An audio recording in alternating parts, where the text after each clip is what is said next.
दोस्तों, आज हम आपको एक ऐसे गांव के बारे में बताएंगे जहां पर हर साल 30 लाख जहरीले सांप पैदा होते हैं। आइए चलते हैं इस गांव की सैर पर।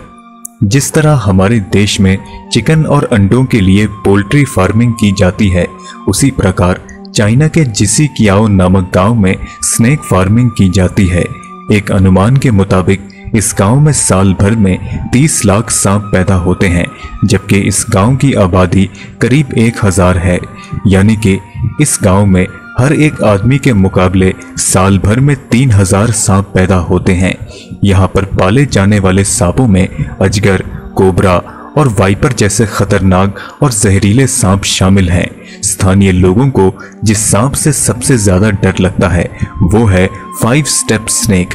इसका नाम 5 स्टेप स्नेक रखे जाने के पीछे भी एक दिलचस्प वजह है। लोगों का मानना है कि इस सांप के काटने के बाद आपकी मौत महज 5 कदम चलने के दौरान ही हो जाती है। यहाँ पर सांपों की खेती उनके मांस और उनके शरीर के अनेक अंगों के लिए की जाती है। सांप का मांस चाइना में बड़े शौक से खाया जाता है। साथ ही उनके शरीर के अंगों का उपयोग अलग अलग प्रकार की दवाइयां बनाने में होता है। इस गांव को पहले मुख्य रूप से हैंगजो पर्वत, चाय, जूट और कपास के उत्पादन के लिए जाना जाता था, लेकिन अब यह गांव स्नेक फार्मिंग के लिए भी जाना जाता है। इस गांव में स्नेक फार्मिंग की शुरुआत गांव के ही एक किसान यांग होंगचेंग ने की थी। यांग होंगचेंग पुराने दिनों को याद करते हुए बताते हैं कि युवा अवस्था में वे गंभीर रूप से बीमार पड़ गए थे और खुद का इलाज करने के लिए उन्होंने एक जंगली सांप पकड़ा था। इसी दौरान उन्हें सांप से जुड़े कारोबार करने का ख्याल आया और उन्होंने सांपों को पालना शुरू कर दिया। सांप से जब उनकी आमदनी बढ़ने लगी तो गांव के दूसरे किसानों ने भी ये तरीका अपना लिया।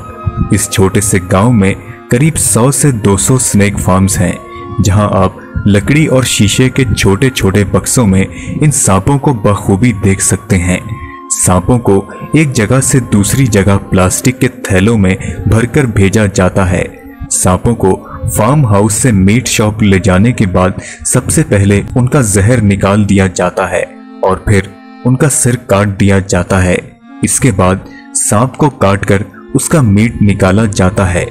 चाइना में ऐसा माना जाता है कि सांप के मीट से बना हुआ सूप हमारे इम्यून सिस्टम के लिए बहुत ही लाभदायक होता है और इनकी पूंछों का इस्तेमाल भोजन के लिए किया जाता है, जबकि दूसरी तरफ कई सांपों को सर काटने के बाद सूखने के लिए छोड़ दिया जाता है और इनका उपयोग दवाइयां बनाने में होता है।